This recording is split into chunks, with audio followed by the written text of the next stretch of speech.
संत के राज्य में संत आत्महत्या करे, इससे साफ जाहिर होता है कि यहाँ कोई सुरक्षित नहीं है। जितने अपराधी हैं वो भारतीय जनता पार्टी में हैं। भारतीय जनता पार्टी में वो भगदड़ होगी कि भारतीय जनता पार्टी रोक नहीं पाएगी। उत्तर प्रदेश में 2022 विधानसभा चुनाव काफी नजदीक हैं। ऐसे में विपक्ष मजबूती के साथ बीजेपी से कड़ी टक्कर लेने के लिए हर संभव प्रयास कर रहा है। हमारे साथ इस समय सुभाषपा के राष्ट्रीय अध्यक्ष ओम प्रकाश राजभर जी मौजूद हैं। ओम प्रकाश जी, आपने बोला है कि बीजेपी के 150 ऐसे विधायक हैं जो आपके संपर्क में हैं और चुनाव से पहले वो आपकी पार्टी को ज्वाइन कर सकते हैं, आपके साथ आ सकते हैं, विपक्ष के साथ खड़े हो सकते हैं। देखिए, जिस सरकार में विधायक की बात दरोगा न सुने, एसपी न सुने, डीएम न सुने, एसडीएम न सुने, तो वहाँ सभी विधायक त्राहिमाम कर रहे हैं। एसपी नहीं सुन रहा है, डीएम नहीं सुन रहा है, उसके अलावा मुख्यमंत्री नहीं मिल रहे हैं, सुनने की तो बातें छोड़ दीजिए। तो सारे लोग दुखी हैं और सभी लोग हमसे मिलते रहते हैं और वो कह रहे हैं कि हम लोग जल्द ही आपके मोर्चे में शामिल होंगे।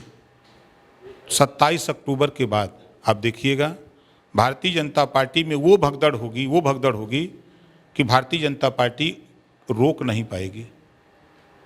और बड़ी संख्या में, हम तो 150 बता रहे हैं ना, हम तो मना कर रहे हैं कि भाई इतने लोगों को हम लोग कैसे एडजस्ट करेंगे। मारी मारा हो रही है भागीदारी संकल्प मोर्चा में शामिल होने के लिए। किन किन पार्टियों से आपकी बात चल रही है, किन किन पार्टियों से मुलाकात हुई है और किस तरीके से पूरे विपक्ष को एक करके बीजेपी से टक्कर लेंगे आप? देखिए, हम लोगों ने एक भागीदारी संकल्प मोर्चा बनाया है जिसमें 10 दल के लोग हैं। प्रेमचंद प्रजापति की पार्टी है, बाबूराम पाल की पार्टी है, रामसागर बिंद की पार्टी है, बाबू सिंह कुशवाहा, केशरा पटेल, अनिल चौहान की पार्टी है, प्रेमचंद ये आपके रामकरण कश्यप हैं, राजकुमार सैनी हैं, असदुद्दीन ओवैसी हैं। ये हम 10 लोग मिलकर के मोर्चा बनाए हैं और हम लोगों ने प्रयास, हम लोगों का अभी भी है कि बीजेपी को छोड़ करके कांग्रेस, बसपा, सपा इस मोर्चे के साथ अगर चुनाव लड़ना चाहे तो हम लोग भी उसका स्वागत कर रहे हैं। अगर वो नहीं तैयार होते हैं तो 403 सीटों पर हम लोग अपनी तैयारी कर रहे हैं। योगी जी ने माफियाओं के लिए बहुत कड़ी नीतियां अपनाई हैं। अखिलेश यादव ने सिगवतुल्लाह अंसारी, जो मुख्तार अंसारी के बड़े भाई को शामिल किया अपनी पार्टी में, और ओवैसी ने मुख्तार अंसारी को अपनी पार्टी में शामिल होने का न्योता दिया है। बसपा मना कर चुकी है, बीजेपी में खिलाफत है। क्या आप समर्थन करते हैं, क्या माफियाओं को पार्टियों में आना चाहिए?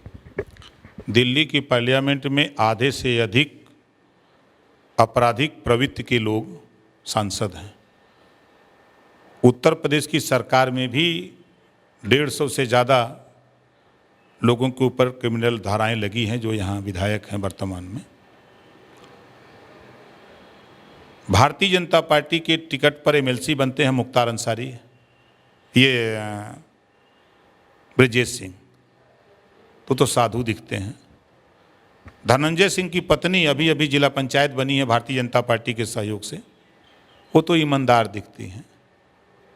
इस नाते कि वो हिंदू कम्युनिटी से आते हैं और उनकी बिरादरी के आते हैं, वो मुसलमान हैं, इस्लाम से आते हैं, इस नाते उनके खिलाफ कार्रवाई, तो जाति और धर्म चीन करके कार्रवाई हो रही है।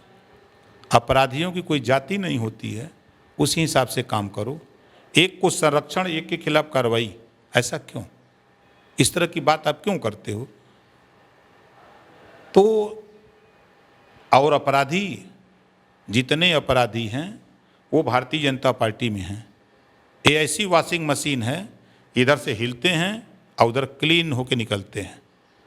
अभी इटावा में देखा कि एक ने एसपी को थप्पड़ मारा और भारतीय जनता पार्टी के वॉशिंग मशीन में हिला और उधर निकला और जिलाध्यक्ष बन गया भारतीय जनता पार्टी का।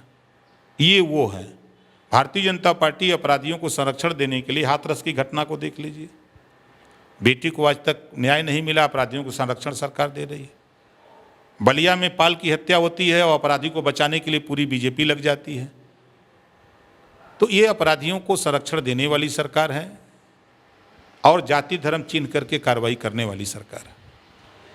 आप पार्टी ने 300 यूनिट बिजली देने का वादा किया है। संजय सिंह ने अब बोला है कि हमारी कोई बात नहीं हुई है ओम प्रकाश राजभर जी से, ऐसा कोई कंफर्मेशन उन्होंने दिया। आपकी तरफ से क्या आप पार्टी को शामिल करेंगे अपने मोर्चे में? देखिए, हम प्रयास किए, मैं उनसे 4 बार मिला। शायद उनके ट्विटर हैंडल पे आप जाएंगे तो हमारी फ़ोटो उनके साथ मिलेगी जहाँ वो रहते हैं, उनके आवाज़ से। 3 बार उनके घर खाना भी खाया हूँ। अपने मोबाइल से उन्होंने दिल्ली के मुख्यमंत्री केजरीवाल जी से बात भी कराई थी। हमारा प्रयास होता है कि लोगों को जोड़ करके एक मोर्चा बना हुआ है, सब लोग मिलके लड़ा जाए। अब वो अकेले लड़ना चाहे तो कोई जबरी तो किसी को कर नहीं सकता। हमारा प्रयास हो रहा है। करीबन कितने सीटों पे भागीदारी मोर्चा एक साथ उत्तर प्रदेश का 2022 चुनाव लड़ेगी? देखिए, हम लोग 403 सीट पर अपनी तैयारी कर रहे हैं। विकल्प खुले हैं। यदि सपा बसपा कांग्रेस के लोग समझौता करेंगे तो जो सीटें समझौते में मिलेगी उसमें हम लोग लड़ेंगे मिलकर के। सब लोग लड़ाई 403 सीटों पर होगी। एक आखिरी सवाल, आज कल जो है प्रयागराज में महंत नंद गिरी जो हैं अखाड़ा के अध्यक्ष रहे हैं, उनकी मृत्यु हो गई संदिग्ध परिस्थितियों में। योगी जी खुद महंत हैं, क्या महंत उत्तर प्रदेश में सेफ नहीं है क्या? देखिए, सबसे पहले तो एक बड़ी दुखद घटना है कि संत के राज्य में संत आत्महत्या करे। इससे साफ जाहिर होता है कि यहाँ कोई सुरक्षित नहीं है, चाहे वो जितना ढिढोरा पीट लें। पत्रकार सही बात बोलता है तो उसको जेल, अधिकारी बोलता है तो जेल, नेता बोलता है तो जेल, व्यापारी बोलता है तो जेल। कोई सही बात इनके सामने बोले ना। जो ये कहें खाता न बही जवन भाजपा कहे वह सही, वही के सब माने तो ठीक बा। अगर आपने वो कह रहे हैं कि हमने ये काम किया, आप कह दीजिए कि धरातल पे नहीं हुआ है, तो आप गलत बोल रहे हैं। उनके सुर में सुर मिलाइए तो आप ठीक हैं, सुर में सुर न मिलाइए तो आप गलत हैं। बहुत बहुत धन्यवाद हमसे बात करने के लिए। तो ये थे ओम प्रकाश राजभर, जिनका कहना है कि भागीदारी मोर्चे में 10 छोटे दलों को शामिल कर लिया गया है और भी लोगों से बात चल रही है। सपा बसपा कांग्रेस सभी के साथ विपक्ष एक होकर भाजपा का सफाया करेगा। कैमरामैन संजय के साथ शिवम श्रीवास्तव, ग्लोबल भारत, लखनऊ।